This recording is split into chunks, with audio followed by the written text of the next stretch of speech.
कुर्वन्ति दिव्यैस्तवे वेदे साङ्गपदक्रमोपनिषदे गायन्ति यं सामगाः ध्यानावस्थिततद्गतेन मनसा पश्यन्ति यं योगिनो यस्यान्तं न विदुषासुरगणा देवाय तस्मै नमः देवाय तस्मै नमः। श्रीमद् भगवद गीता का 5वां अध्याय कर्म संन्यास योग, और उस अध्याय में हमने देखा कि पहले अर्जुन का एक प्रश्न है कि संन्यास अच्छा है या कर्म योग अच्छा है। संन्यासम कर्मणाम कृष्ण पुनर्योगम च संससि। तो जैसे तीसरे अध्याय में भी प्रश्न था कि ज्ञान की अपेक्षा यदि कर्म अच्छा है तो मेरे को कर्म की अपेक्षा ज्ञान अगर अच्छा है तो मेरे को जबरदस्ती कर्म में क्यों लगा रहे हो। वैसा ही प्रश्न ये है कि संन्यास और फिर कर्म योग दोनों की प्रशंसा की है, तो दोनों में से निश्चित रूप से मेरे को बताइए कि कौन सा अच्छा है। कर्म करना अच्छा है या संन्यास उसको छोड़ देना अच्छा है। भगवान कहते हैं दोनों ही एक ही रास्ते में ले जाते हैं, दोनों से कल्याण होता है। और लेकिन कर्म योग विशेष इसलिए है क्योंकि वैसे तो दोनों एक ही है। सांख्य योगो पृथक बाला प्रवदंती न पंडिता। पंडित जो कहता है कि अलग अलग है वो वास्तव में इसको जानता नहीं है। पंडित लोग कभी ये नहीं कहेंगे कि सांख्य अलग है और योग अलग है, मतलब कर्म अलग है और ज्ञान अलग है। लेकिन जब तक हम तैयार नहीं है ज्ञान के लिए तब तक कर्म योग ही करना चाहिए। तो ये अलग अलग नहीं है बल्कि एक दूसरे के पूरक है, और प्रारंभ करना चाहिए शुरू कर्म योग से ही करना चाहिए। फिर उसकी उन्नत अवस्था जब कर्म करते करते कर्म योग करते करते कर्मों में आसक्ति समाप्त हो जाए तब फिर उस कर्म को छोड़ सकते हैं, संन्यास के मार्ग में आगे बढ़ सकते हैं।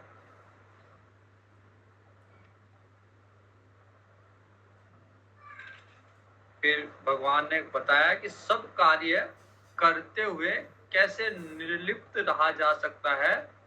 उदाहरण है पद्म पत्र इवाम्भसा, जैसे जल में कमल का फूल। तो कीचड़ में रहते हुए भी, जल में रहते हुए भी निर्लिप्त रहता है, वैसे ही हमें संसार के सारे कार्य करते हुए भी निर्लिप्त भाव से रहना चाहिए। और जो भी कर्म करते हैं वो आत्म शुद्ध है, आत्मा की शुद्धि के लिए ही करना चाहिए, और कोई प्रयोजन नहीं होना चाहिए कर्म करने का। तुलसीदास जी जब रामचरितमानस लिखते हैं तो कहते स्वांत सुखाय तुलसी रघुनाथ गाथा भाषा निबंध मति मंजुल मातन होती, कि मैंने रामचरितमानस केवल स्वांत सुखाय, खुद के सुख के लिए, स्वांत सुखाय के लिए, खुद के सुख के लिए लिखी है। तो वैसे सारे कर्म आत्म शुद्धाय के लिए करना चाहिए, न कि दिखावे के लिए, न कि उसके पीछे किसी का अहित करने का इंटेंशन हो, ना कि धन कमाने का इंटेंशन हो, कोई उसमें प्रयोजन नहीं हो। केवल और केवल कर्म करने का प्रयोजन हो आत्म शुद्धि, कि मैं ये कर्म करूंगा इससे मेरी आत्मा की शुद्धि होगी। अगर लोक प्रसिद्धि, लोक दिखावा या संसार की किसी वस्तु की अपेक्षा, इससे प्रेरित होकर कर्म किया जाएगा तो आत्म शुद्धि नहीं हो पाएगी। इसके बाद में भगवान कहते हैं कि जो आत्मा है, इस नवद्वार रूपी शरीर में जो आत्मा है वास्तव में वो निर्लिप्ति है, कोई कार्य नहीं करती वो। वो कर्म कभी भी उसमें, जैसे पद्म पत्र है, जैसे कमल का फूल है, तो वास्तव में आत्मा उस कमल के फूल की तरह निर्लिप्त ही रहती है, लेकिन हमारे अज्ञान के कारण हमारा ये ज्ञान ढका हुआ है, क्योंकि हम अपने आप को शरीर मान रहे हैं।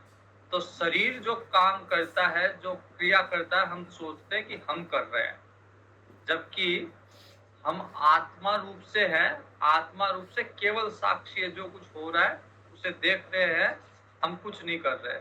कर रहा तो ये शरीर है, जो स्थूल शरीर है, गतिविधियां सारे कर्म उसी के द्वारा। हम अगर अपने आप को आत्मा माने तो आत्मा सदैव शुद्ध बुद्ध मुक्त है, उस आत्मा में कोई विकार नहीं है। तो लेकिन दिखता नहीं है, हमको अनुभव नहीं होता हमारे अज्ञान के कारण। जब अज्ञान छट जाएगा, जैसे बादल जब आ जाते हैं तो ऐसे लगता है कि सूर्य अस्त हो गया, सूर्य नहीं है, लेकिन जैसे ही बादल छटते हैं सूर्य अपने स्थान पे ही है। सूर्य न कभी गया था और न उसको वापस प्रकट होना है, उसको कुछ नहीं करना, वो जैसे का जैसे, जस का तस वैसे का वैसे ही है। केवल बादलों को हटना है, सूर्य दिखने के लिए बादल जैसे ही हटेंगे सूर्य अपने स्थान पे वैसे ही प्रकाशित हो रहा है। लेकिन जब बादल आ जाते हैं तो लगता है कि सूर्य कम दिख रहा है या मंदा पड़ गया, इसका प्रकाश उतना नहीं है, उतना ओजस्वी तेजस्वी नहीं है। लेकिन वास्तविकता यही है कि सूर्य वैसा ही ओजस्वी तेजस्वी है, केवल बादल का फर्क पड़ रहा है कि हमारे और उसके बीच में बादल आ गए। वैसे ही आत्मा सदैव नित्य शुद्ध बुद्ध मुक्त है, केवल हम उस चीज को अनुभव नहीं कर पाते, केवल हमारे अज्ञान के कारण। अज्ञान का पर्दा है, जैसे अज्ञान के बादल छटेंगे और आत्म रूप से हम सदैव शुद्ध बुद्ध और मुक्त है। फिर भगवान कहते हैं कि मैंने न कर्तृत्व की सर्जना की है, न कर्तृत्व न कर्माणी, ये भगवान ने नहीं बनाए, और न कर्म फल को बनाया। ये प्रकृति के देन है, प्रकृति ने इन्हें बनाया और ये प्रकृति का ही खेल है।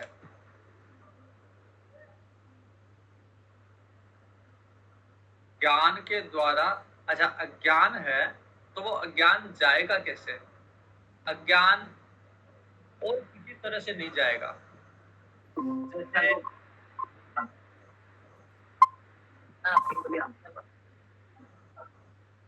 अज्ञान जाने का और कोई रास्ता नहीं है। कितना ही दान करो, कितना ही पुण्य करो, कितनी तीर्थ यात्रा करो, जैसे अंधेरा है, अंधेरा किससे जाएगा? अंधेरा केवल जाएगा तो प्रकाश से जाएगा।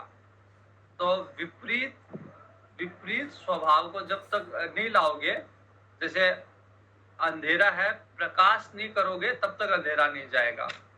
वैसे ही अज्ञान है, मूल में क्या आया कि आत्मा वैसी की वैसी शुद्ध बुद्ध मुक्त है, लेकिन हमको दिख नहीं रही हमारे अज्ञान के कारण।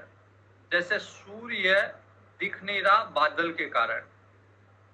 तो अब इस अज्ञान को कैसे हटाए? तो अज्ञान और किसी तरह से नहीं हटेगा। जैसे अंधेरा और किसी तरह से नहीं हटेगा, कितनी आवाज करो, कितना ही आप ताली बजाओ, कितना ही आप प्रयास करो, जब तक प्रकाश नहीं होगा तब तक अंधेरा नहीं जाएगा। वैसे ही ये अज्ञान जो कि हमें देखने नहीं दे रहा अपने खुद के आत्म स्वरूप को, आत्मा को देखने नहीं दे रहा, तो उसको हटाने का और कोई साधन नहीं है। एक ही साधन है अज्ञान को हटाने का। अज्ञान हटेगा ज्ञान से।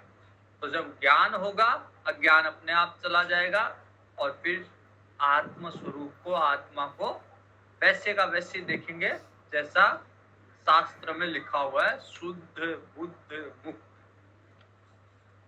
तेषाम आदित्यवत ज्ञानम प्रकाशयति तत्परम। तो सूर्य की तरह वो आत्मा वैसे ही चमकती हुई मिलेगी। जब तक अज्ञान के बादल है तब तक हम उस आत्मा को देख नहीं पाते। तद्बुद्ध्यस्तदात्मान तन्निष्ठास्तत्परायणाः गच्छन्त्य पुनरावृत्तिं ज्ञान निर्धूत कल्मषाः।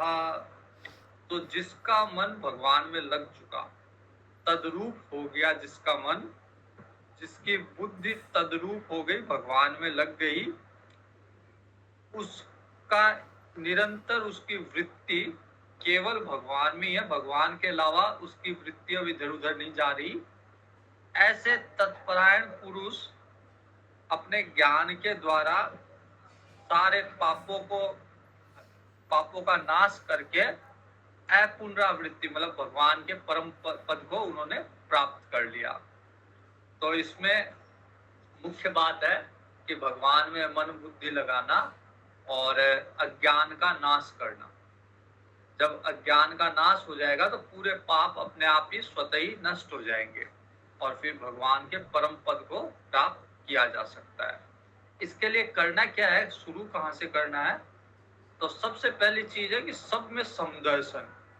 गीता का मैं बार बार बताता हूँ, गीता जी का योग एक ही है और कोई योग नहीं है।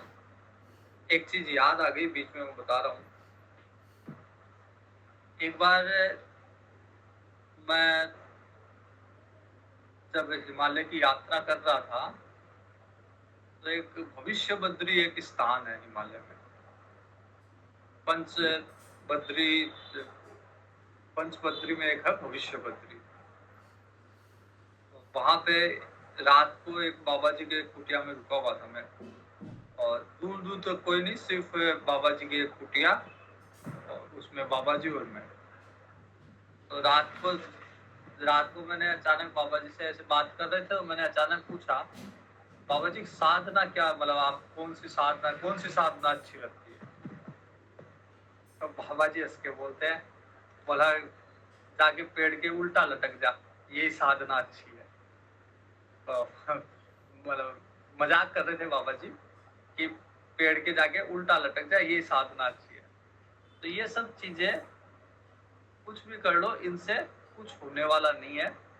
कितना ही पेड़ के उल्टा लटको, कितना ही शीर्षासन करो, जब तक अज्ञान नहीं हटेगा, जब तक हम ये नहीं मान लेंगे कि मैं शरीर नहीं हूं, मैं ये स्थूल शरीर नहीं हूं, मैं शुद्ध चैतन्य आत्मा हूं, तब तक कुछ होने वाला नहीं है। जैसे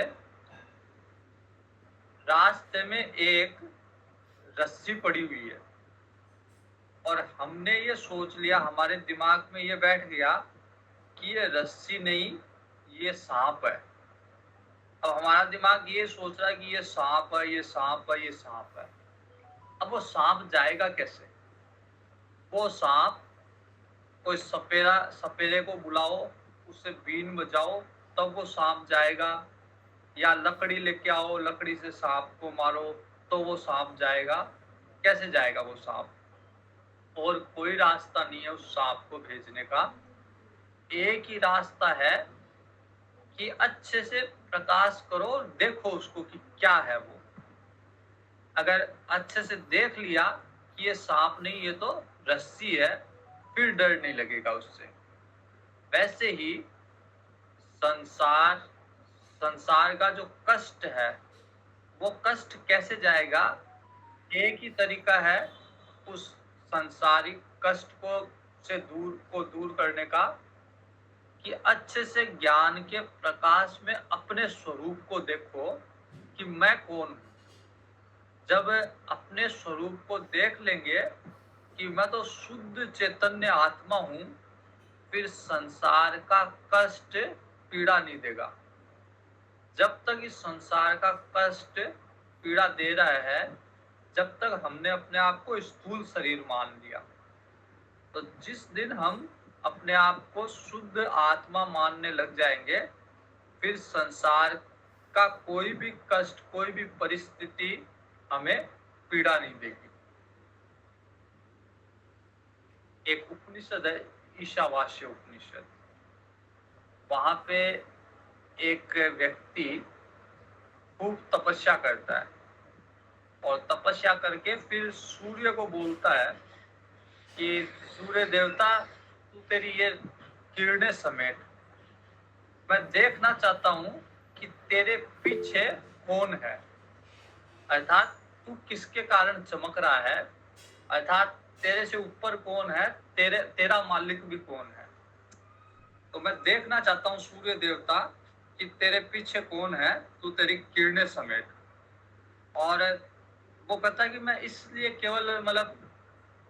केवल अपने मन से नहीं कर रहा, मैंने इतनी तपस्या की हुई है, मैंने इतना सत्य धर्म का पालन किया हुआ है कि मैं अधिकारी हूं देखने का।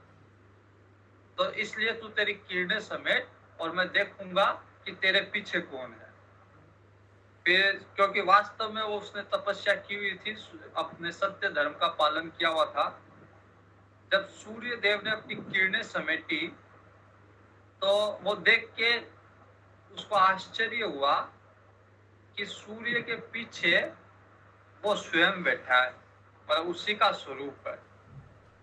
तो पूरे ब्रह्मांड को चलाने वाले हम लोग ही हैं, वो एक ही आत्मा, अखंड आत्मा जो ब्रह्मांड को चला रही है, हमारा स्वरूप वही है। लेकिन हमने अपने आप को उससे उससे संबंध नहीं करके अलग अलग जो शरीर है उससे हमने आपको संबंध कर लिया। उससे हम ये मानने लग गए कि मैं इस शरीर में, केवल इसी शरीर में हूँ, मैं केवल स्त्री है तो स्त्री, पुरुष है तो पुरुष, ब्राह्मण है तो ब्राह्मण, क्षत्रिय है तो क्षत्रिय। तो ये सब उपाधियां हैं आत्मा की। आत्मा ये नहीं है, हमारा खुद का स्वरूप ये नहीं है, बल्कि ये सब उपाधियां हैं। जितना जहां तक जिसको हम मैं कहते हैं कि मैं ये हूँ, मैं ये हूँ, मैं ये हूँ, वास्तव में ये कुछ भी मैं नहीं हूँ, ये सब मेरी उपाधियां हैं और उपाधियां बदलती रहती है। जैसे जैसे इसका अच्छा उदाहरण है कि एक लड़की होती है, कन्या होती है। कन्या कन्या का गोत्र होता है जिस परिवार में वो जन्म लेती है, और जैसे ही उसका विवाह हुआ उसका गोत्र परिवर्तित हो गया। तो इसके लिए उसको कुछ करना नहीं पड़ा, केवल विवाह किया और गोत्र परिवर्तित करने के लिए कुछ नहीं करना पड़ा, विवाह होना ही पर्याप्त है। विवाह होते ही गोत्र अपने आप परिवर्तित हो गया। वैसे ही जब तक हम ये मानेंगे कि मैं स्थूल शरीर हूँ, मैं संसार का अंग हूँ, तब तक संसार के सारे कष्ट, जैसे कन्या जब तक पिता के गोत्र में थी तो किसी भी पूजा पाठ में उसका गोत्र पिता वो वाला ही गोत्र था, तो सारे धर्म उसके उस गोत्र से चलते थे। तो जब तक हम ये मानेंगे कि हम स्थूल शरीर है, संसार के सारे कष्ट, सारे सुख, सारे दुख, उससे हमारा नाता रहेगा। जब हम ये मानने लग जाएंगे, मान्यता परिवर्तित हो जाएगी कि मैं स्थूल शरीर नहीं, मैं शुद्ध चैतन्य आत्मा हूँ, तो फिर संसार वाले धर्म लागू नहीं होंगे। जैसे कन्या का विवाह के बाद गोत्र परिवर्तित हो गया, तो अब पहले वाले गोत्र के धर्म लागू नहीं है, अब नया जो गोत्र है ससुराल वाला, उसके धर्म लागू है। तो स्थूल देह से आसक्ति हटते ही अब स्थूल देह के धर्म उस पे लागू नहीं है। उसको सुख दुख कष्ट ये सब स्थूल शरीर के धर्म है। तो जैसे ही मान्यता परिवर्तित हो गई कि मैं स्थूल शरीर नहीं, मैं आत्मा हूँ, फिर वो आत्मा का एक ही धर्म है, शुद्ध है, बुद्ध है, मुक्त है। तो उसको वो अपने शुद्धतम स्वरूप में, बुद्ध मतलब ज्ञान के स्वरूप में और मुक्त मोक्ष के स्वरूप में वो विद्यमान होगा।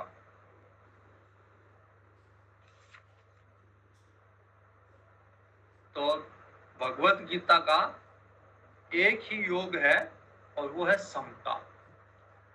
तो जब व्यक्ति समता में स्थापित होगा तो उसका सारा का सारा अज्ञान हट जाएगा।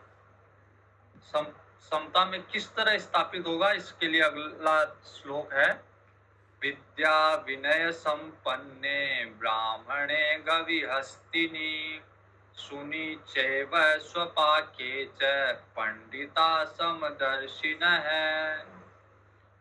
तो जो वास्तव में ज्ञानी होगा वो किसी में भेद नहीं करेगा। अब देखो इतनी बड़ी बात कही हुई है, फिर भी कई लोग हमारे शास्त्र पे दोषारोपण करते हैं, उसमें गलतियां निकालते हैं।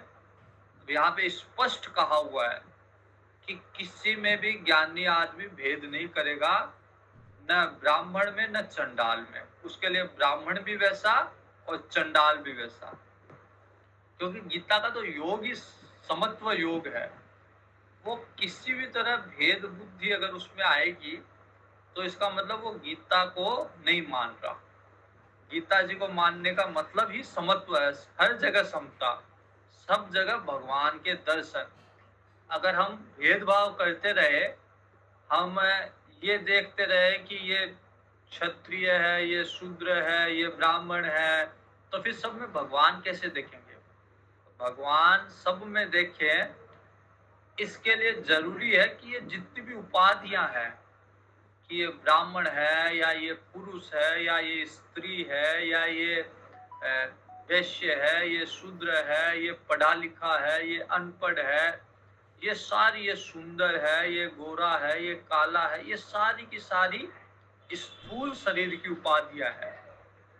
तो शुद्ध चैतन्य के दर्शन करने हैं, भगवान के दर्शन करने हैं, तो इन सारी उपाधियों के से ऊपर उठना होगा और समता में स्थापित होना होगा।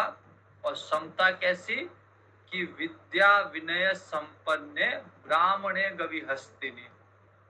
कोई बहुत अच्छी उच्च कोटि का ब्राह्मण है, उसमें विद्या भी है, उसमें विनय भी है, विनम्र भी है, विद्या भी है उसमें, और चंडाल से चंडाल व्यक्ति, नीच से नीच व्यक्ति, दोनों में भेद ना करे।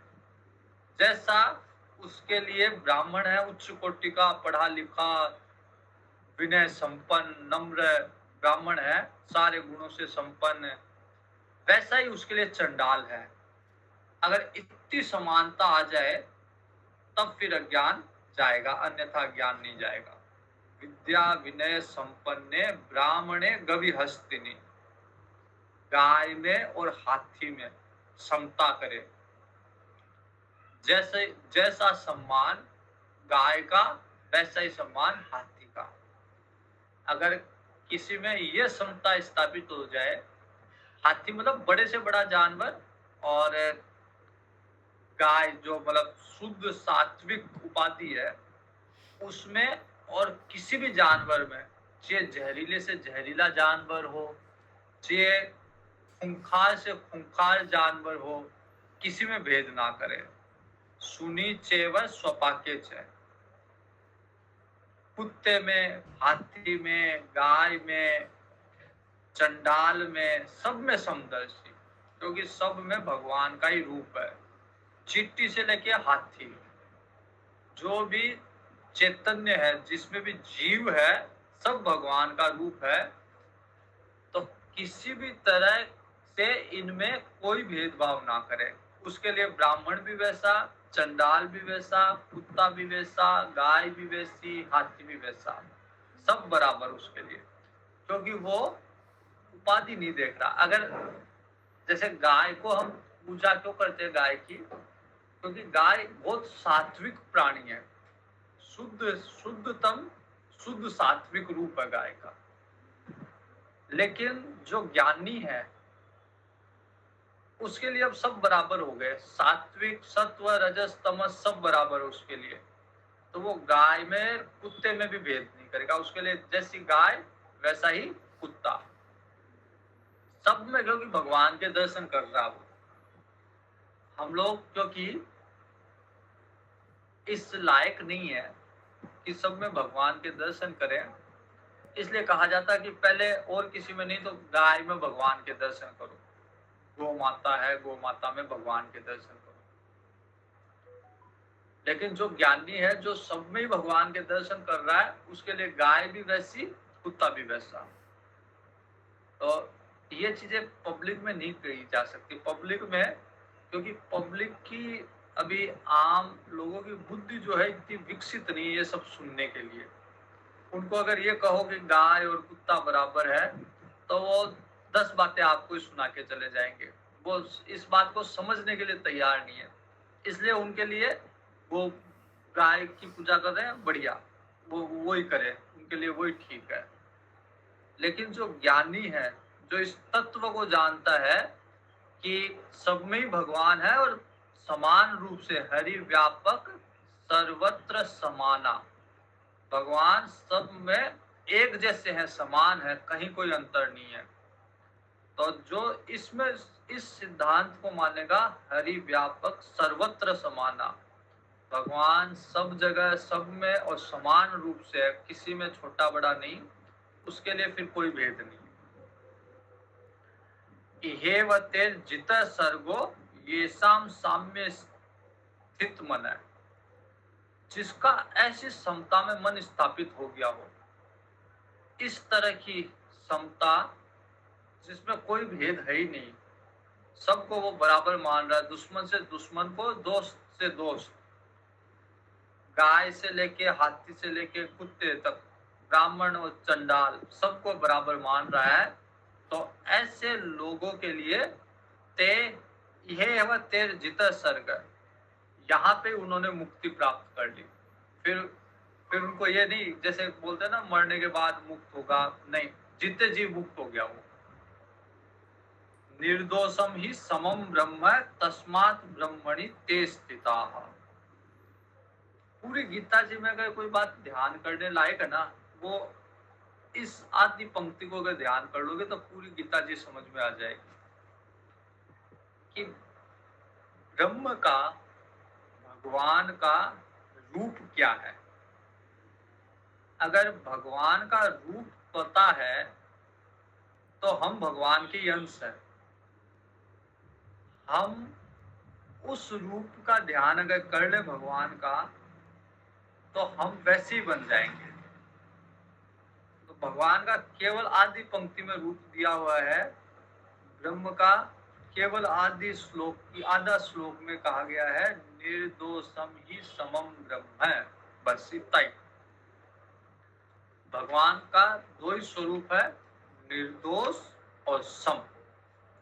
तो केवल दो गुण यदि हम में आ जाए तो हम ब्रह्मी हैं, ब्रह्म के बराबर ही है, भगवान के बराबर ही है। दो गुण क्या है कि एक तो निर्दोष बनो, कोई दोष नहीं हो, काम क्रोध मद लोभ ये सारे दोष है। अगर इनसे ऊपर उठ जाए, इन दोषों से मुक्त हो जाए, किसी की बुराई नहीं करना, किसी का अपमान नहीं करना, किसी की हिंसा नहीं करना, चोरी नहीं करना, राग द्वेष नहीं करना, ये सारे छल कपट, इन सब से ऊपर अलग हट जाए तो निर्दोष बन जाए। निर्दोष और सम, दो चीज, बस दो ही, और ज्यादा झमेला नहीं, दो ही चीज है। एक तो निर्दोष बन जाए और दूसरा समता में स्थापित हो जाए कि हमारे बाद में, हमारे सामने या हमारे मन में सब बराबर है। कोई आ जाओ, कोई गाय आ जाओ, कोई कुत्ता आ जाओ, बैल आ जाओ, हाथी आ जाओ, घोड़ा आ जाओ, चिट्टी आ जाओ, हमारा दुश्मन आ जाओ, हमारा मित्र आ जाओ, सब बराबर है। तो ये समता में स्थापित हो जाए, निर्दोषम ही समम ब्रह्म है। तो ये दो गुण यदि आ जाए तो फिर ये मानना चाहिए कि वो ब्रह्म के बराबर ही, भगवान के बराबर ही है। व्यवहार में ऐसा संभव नहीं है। तो जब तक व्यवहार रहेगा, व्यवहारिक दृष्टि से हमें भेद पता होना चाहिए ऐसा नहीं है कि जैसे गाय को जाके हमने गाय के ऊपर हाथ फेर लिया। अब शेर आया तो शेर के ऊपर भी हम, क्योंकि हम समान मान रहे हैं तो हम जाके हाथ फेरेंगे। अगर हाथ फेरेंगे खा जाएगा वो। उसका भी अपना धर्म है, वो अपने धर्म का पालन कर रहा है। और हमें भी व्यवहार में हमें समझना चाहिए कि वो खूंखार है, वो हिंसक है, गाय सात्विक है, तो उससे कैसे व्यवहार करना है, और शेर से कैसे व्यवहार करना है, गाय से कैसे व्यवहार करना है।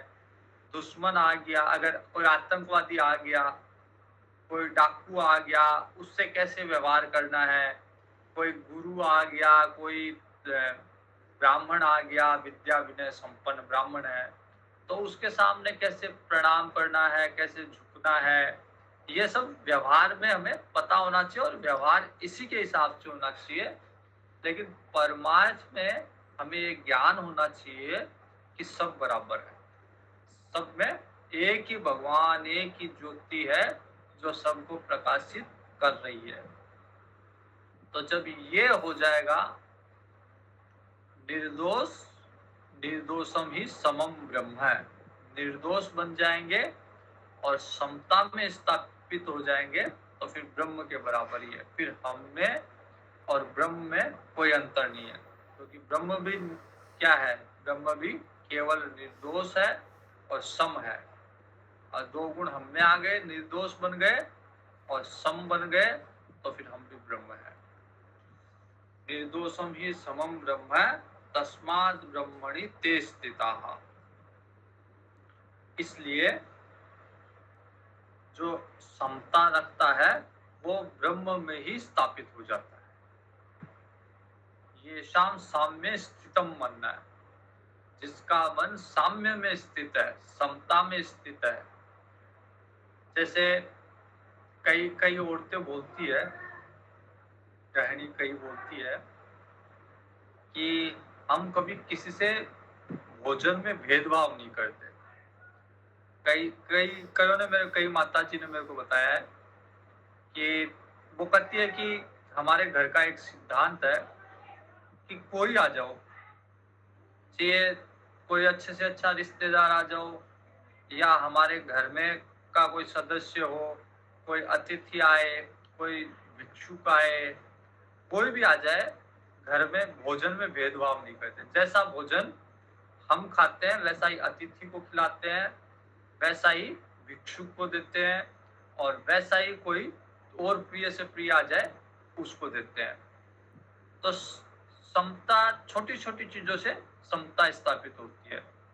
लेकिन इसका मतलब ये नहीं कि व्यवहार को ना समझे। जैसे यदि मान लीजिए परिवार में 4 सदस्य है और 4 में से एक बीमार है सदस्य, तो आप ये नहीं कर सकते कि समता है तो सबको बराबर भोजन दो। जो बीमार है उसको उसके हिसाब से बना के देना पड़ेगा। अगर कोई कमजोर है तो उसको ज्यादा आपको एनर्जी की चीजें देनी होगी। समता का मतलब ये नहीं, जैसे कोई अतिथि आया, जैसे मान लीजिए कोई अतिथि आया, बाहर से आया, बंगाल से आया, दक्षिण भारत से आया, उसको चावल ही पसंद है, उसको रोटी अच्छी नहीं लगती, तो आप ये नहीं कह सकते कि हम तो भाई समता स्थापित है हमारे यहाँ, तो सब रोटी बन रही है तो सबके लिए रोटी बनेगी। उसको जो पसंद है आपको वो देना पड़ेगा। लेकिन मन में दुर्भावना नहीं है, मन में भेदभाव नहीं है, मन में ये भाव नहीं है कि मैं मेरे वाले को अच्छा भोजन दूं और दूसरा कोई अतिथि आया है, कोई भिक्षु आया है, कोई बाहर से कोई आया है, या कोई घर में नौकर रह रहा है, उसको मैं हल्का भोजन कराऊं। तो जब मन के ये भाव नहीं रहेंगे, फिर आवश्यकता के अनुसार व्यवहार में जो भी ऊपर नीचे है वो उसको करते हुए आप समता में स्थापित हो जाओगे। लेकिन मन में अगर भेदभाव रहा कि ये मेरा है, इसको अच्छा भोजन कराऊं, ये तो अभी आया है चला जाएगा, इसको, ये तो भिक्षु है, इसको तो कैसा भी भोजन करा दो, इसको कल कल का भोजन इसको करा दो। तो मन में अगर भेदभाव रहेगा तो फिर सत्ता में स्थापित नहीं हो और भगवान से बहुत दूर, क्योंकि भगवान का स्वरूप यही है, निर्दोषम ही समम ब्रह्म है। तो जब तक मन में कोई छल कपट रहेगा, काम क्रोध मद लोभ ईर्ष्या द्वेष ये सब रहेंगे और भेदभाव रहेगा, तब तक ब्रह्म से बहुत दूर हो, भगवान से बहुत दूर हो। और केवल ये दो चीज आ जाए तो फिर आप और भगवान में कोई अंतर ही नहीं है, एक ही स्वरूप हो जाएगा। न प्रहिष्येत् प्रियं प्राप्य नो द्विजेत् प्राप्य चाप्रियम् स्थिरबुद्धि असम्मूढ़ः ब्रह्मविद् ब्रह्मणि स्थितः। जो व्यक्ति प्रिय की प्राप्ति में खुश ना हो और अप्रिय की प्राप्ति में दुखी ना हो, समता में स्थापित होना मतलब प्रिय अप्रिय कुछ नहीं है उसके लिए। प्रिय अप्रिय तो हमारे अंदर तभी है कि जब हम समता में स्थापित नहीं हुए, हम ये मानते हैं कि ये चीज मेरे अनुकूल है, ये प्रतिकूल है, तब हम कहते हैं कि ये मेरे को प्रिय है और उसको देख के उसको उसका भोग करके उसको प्राप्त करके हमें खुशी होती है। और जो अप्रिय है हम ये मान बैठे कि ये मेरे प्रतिकूल है, तो फिर हम उससे द्वेष करेंगे, वो प्राप्त होने पे उसका भोग होने पे हमें अच्छा नहीं लगेगा। तो ये जब तक ये भाव रहेगा प्रिय अप्रिय का, तब तक समता में स्थापित नहीं हुआ जाएगा। तो जो समता में स्थापित है वो प्रिय की प्राप्ति में खुश नहीं होता और अप्रिय की प्राप्ति में दुखी नहीं होता। न प्रहिष्येत् प्रियं प्राप्य नो द्विजेत् प्राप्य चाप्रियम् स्थिरबुद्धि असम्मूढ़ो ब्रह्मविद् ब्रह्मणि स्थितः। तो इस तरह से जिसकी बुद्धि स्थिर बुद्धि है, संशय रहित, एकदम दृढ़ अपने बात पे अपने सिद्धांत पे दृढ़ता से स्थिर बुद्धि जिसकी है, वो भगवान में एक ही भाव में स्थित है, मतलब वो भगवान का ही स्वरूप है, उसमें और भगवान में कोई अंतर नहीं है। अब ये बातें मतलब लोगों को समझाओ तो भी उनके कितनी समझ में आए ना आए वो अलग बात है, लेकिन समझाना ही बड़ा कठिन है, क्योंकि व्यवहार इससे एकदम अलग चलता है। संसार में जैसे हम देखते हैं, व्यवहार में देखते हैं कि कोई इन सब चीजों का पालन नहीं कर रहा, कोई समता, किसी में समता नहीं है। अगर किसी को कहो कि प्रिय प्राप्ति में खुश ना हो, तो वो मतलब आपकी तरफ देखेगा कि क्यों नहीं हूँ, वो बोलेगा क्यों नहीं हूँ भाई, मेरे को अच्छी चीज है, अच्छी चीज में तो सभी खुश होते हैं। लेकिन उसको इस रहस्य का पता नहीं है कि समता क्या है, समता का महत्व है, क्योंकि ग्रंथ उसने पढ़े नहीं, उसने कभी स्वाध्याय किया नहीं, तो उससे उसको ये उसके लिए एक रहस्य है। तो वो इस चीज में खुश होता है कि अगर थोड़ा सा अच्छा मिल जाए वो खुश होता है और वो उसी को सही मानता है। और जब वो अच्छी चीज उसके पास से चली जाए तो वो उसके लिए व्याकुल हो जाता है, दुखी हो जाता है। फिर वो खुशी के लिए उस अच्छी चीज को ढूंढता रहता है, और जब मिल जाए वापस खुश हो जाएगा, नहीं मिले दुखी हो जाएगा। तो इस सुख दुख में उसका जीवन कट जाता है। उसको ये नहीं पता कि सुख दुख से ऊपर उठने का तरीका समता में स्थापित होना है, जहां प्रिय प्राप्ति में खुशी नहीं और अप्रिय प्राप्ति में दुख नहीं। अगर लोगों को ऐसे बताओगे तो लोग बोलेंगे ऐसा जीवन, ऐसा क्या बोलते हैं उसको, मतलब रसहीन जीवन है। उनको ऐसा लगेगा कि इस तरह के जीवन में तो कोई, अंग्रेजी में बोलते हैं ना, थ्रिल नहीं है, कोई मजा नहीं है इस तरह के जीवन में। ऐसा मतलब नीरस जीवन है ये एक तरह से। लेकिन आनंद की प्राप्ति इसी इसी समता से हो सकती है, जब प्रिय अप्रिय में मन जो है समान रहे, स्थिर रहे, संशय ना रहे, मन मन में कोई उद्वेग उत्पन्न ना हो, वृत्ति बहुत ज्यादा ऊपर नीचे ना हो, स्थिर स्थापित हो, उसी से आनंद की प्राप्ति होती है। बाकी सुख दुख ये तो फिर मतलब चलता रहता है, इसमें ही अगर उलझे रहेंगे तो ये तो लास्ट तक ऐसे ही चलेगा, संसार ऐसे ही चलेगा।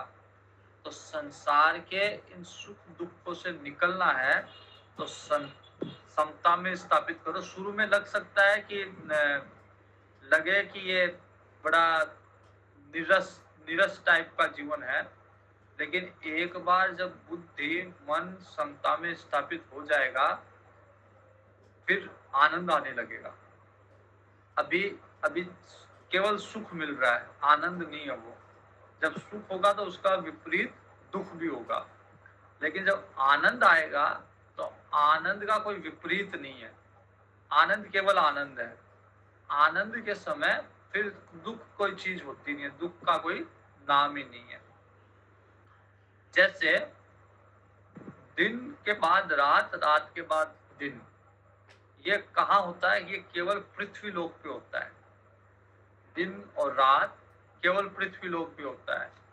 सूर्य में न रात है, क्योंकि सूर्य प्रकाशमान है, हमेशा प्रकाश रहता है वहां पे, तो रात होने का प्रश्न ही नहीं है।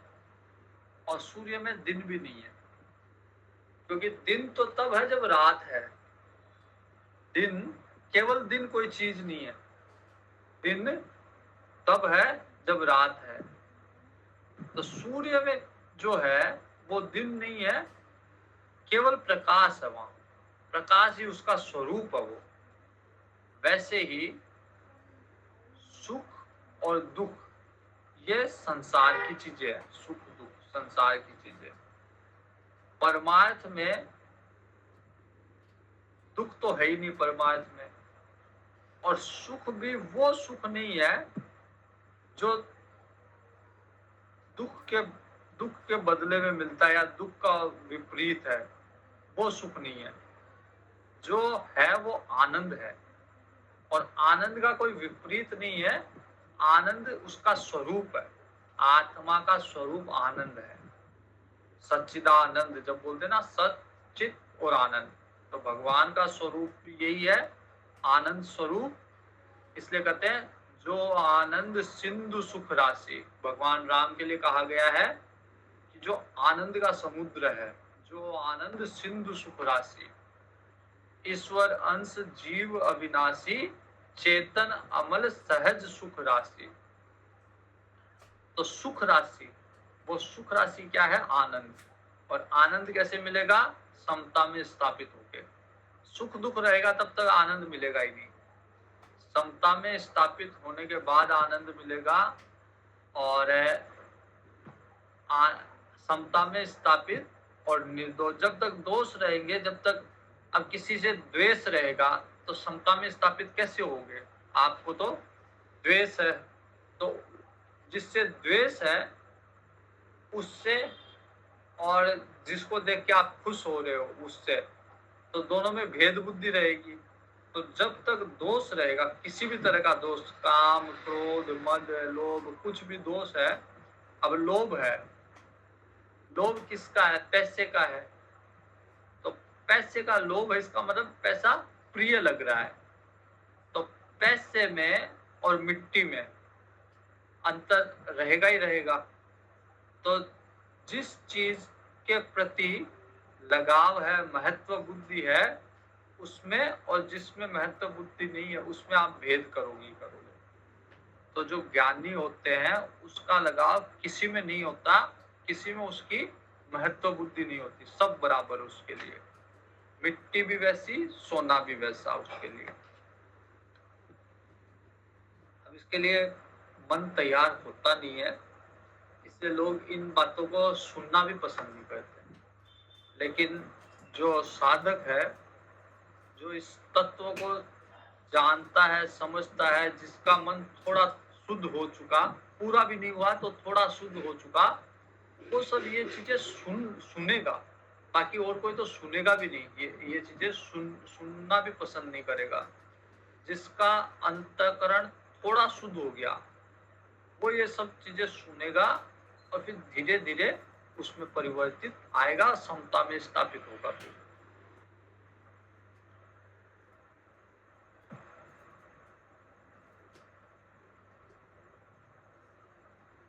न न प्रहृष्येत् प्रियं प्राप्य नो द्विजेत् चाप्य चाप्रियम् स्थिरबुद्धिर् असम्मूढ़ो ब्रह्मविद् ब्रह्मणि स्थितः है।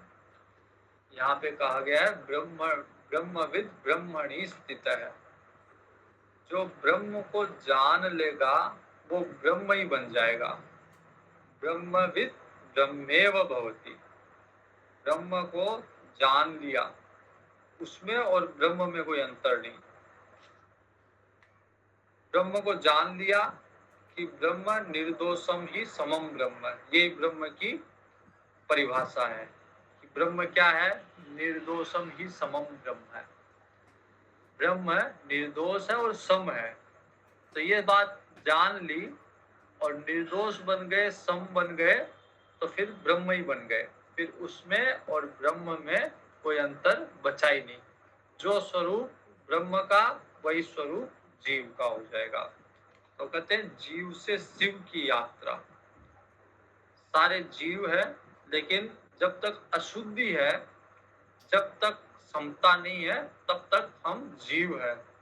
और यही जीव जब शुद्ध हो जाएगा तो यही जीव शिव बन जाएगा। न प्रहृष्येत् प्रियं प्राप्य नो द्विजेत् चाप्रियं चाप्रियम् स्थिरबुद्धिर् असम्मूढ़ो ब्रह्मविद् ब्रह्मणि स्थितः है। तो जो प्रिय अप्रिय से ऊपर उठ गया और स्थिर बुद्धि है, संशय रहित है, तो ऐसा ब्रह्मवेत्ता व्यक्ति ब्रह्म में एक ही भाव हो गया, ब्रह्म में स्थित हो गया। अब उसमें और ब्रह्म में कोई अंतर नहीं है। बाह्य स्पर्शे स्वशक्तात्मा विन्द्यात्मनि यत् सुखम स ब्रह्म योग युक्तात्मा सुखम अक्षयमश्नुते। बाहर के विषय जो देखना, सुनना, सूंघना, बोलना, ये सब बाहर के विषय है। इंद्रियों ने देखा, इंद्रियों ने सुना, इंद्रियों ने ग्रहण किया, सुगंध ली, स्पर्श किया, ये सब इंद्रियों के विषय है, बाहरी विषय है। तो बाह्य स्पर्शे स्वशक्त आत्मा, तो इन विषयों में आसक्त नहीं है वो। अच्छा देखना, अच्छा सुनना, अच्छा खाना, इनमें अब उसका इंटरेस्ट नहीं है। क्योंकि अच्छे बुरे में ये जो द्वंद्व है अच्छे बुरे का, इससे वो ऊपर उठ रहा है, तो उसका मन नहीं करता, उसके लिए कुछ अच्छा बुरा कुछ नहीं है, वो समता में स्थापित हो रहा है। बाह्य स्पर्शे स्वशक्तात्मा विन्द्यात्मनि यत् सुखम, तो बाहर के विषयों में आसक्ति रहित है, क्योंकि उसका सुख हम उसमें नहीं है ना। आसक्ति कब रहती है कि जब उससे सुख मिले। मतलब जैसे जैसे अगर मान लीजिए कुत्ता भी पाल रखा हमने और उसमें उससे सुख मिल रहा है, उसको देख के, उसके साथ खेल के अगर सुख मिल रहा है तब उसमें आसक्ति होगी। अगर सुख नहीं मिल रहा है, वो कुत्ता ही अगर आपको बार बार काट रहा है, तो उससे अगर सुख नहीं मिल रहा, दुख मिल रहा है, तो उसमें आसक्ति नहीं होगी। फिर आप उसको घर में रखोगे नहीं, आप उसको भगा दोगे।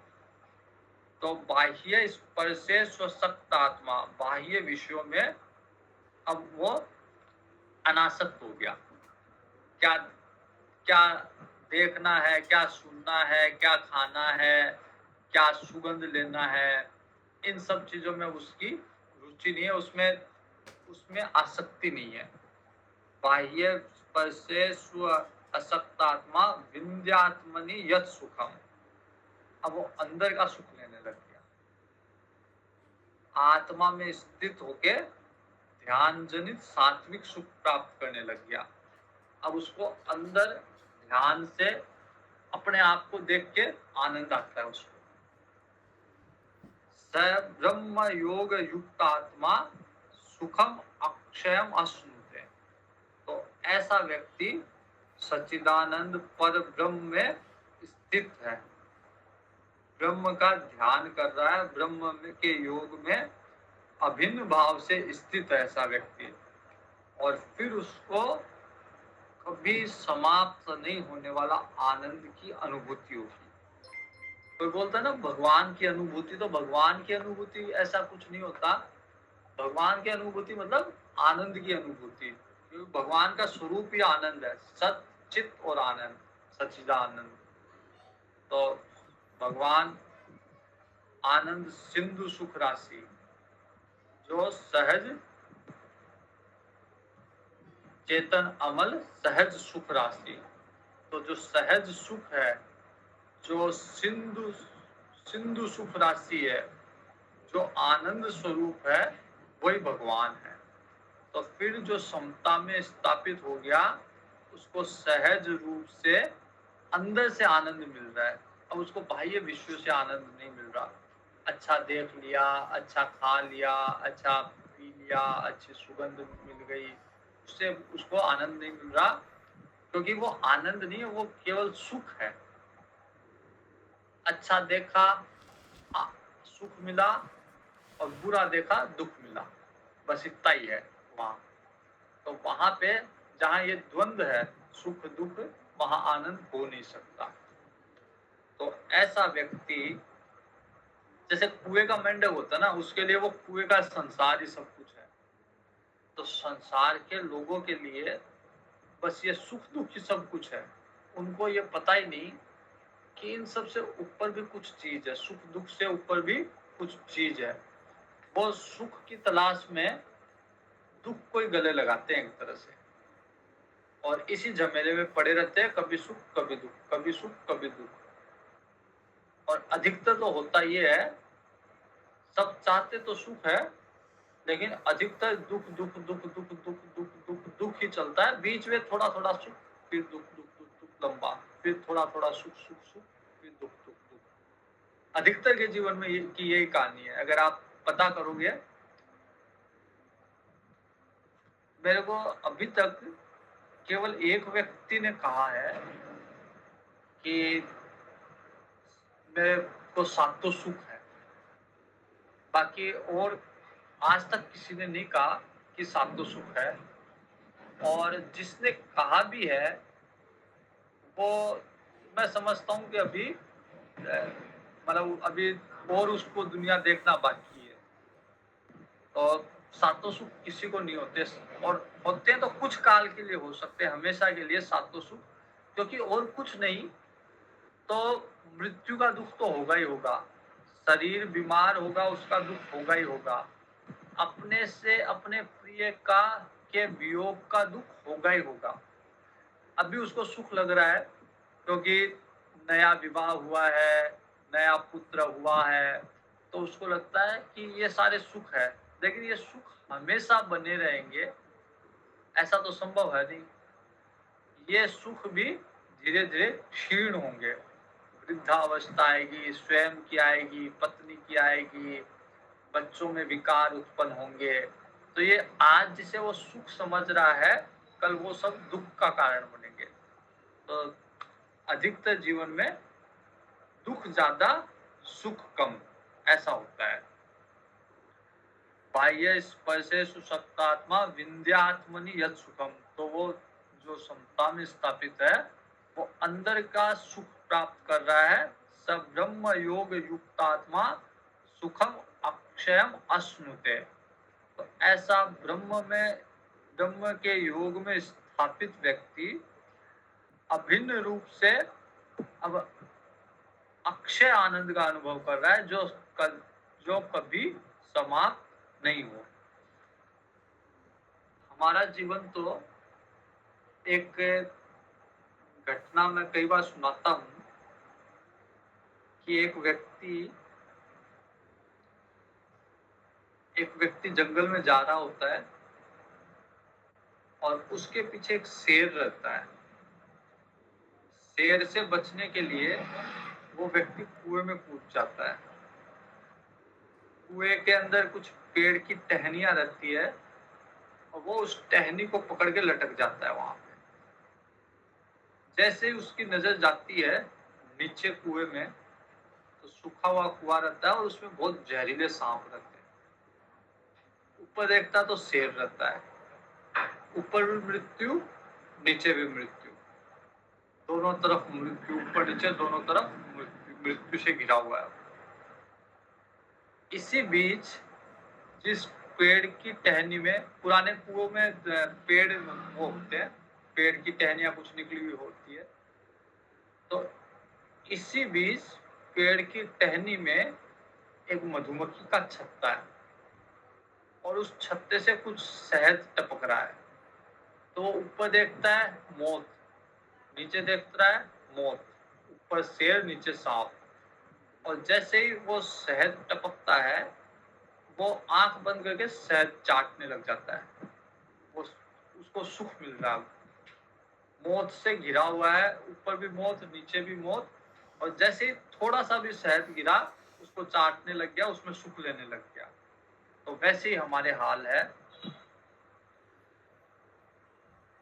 इसलिए इस द्वंद्व से ऊपर उठ के, इस भय से ऊपर उठ के अगर समता में स्थापित होंगे, निर्दोष जब तक नहीं होंगे तब तक समता में भी स्थापित नहीं होंगे।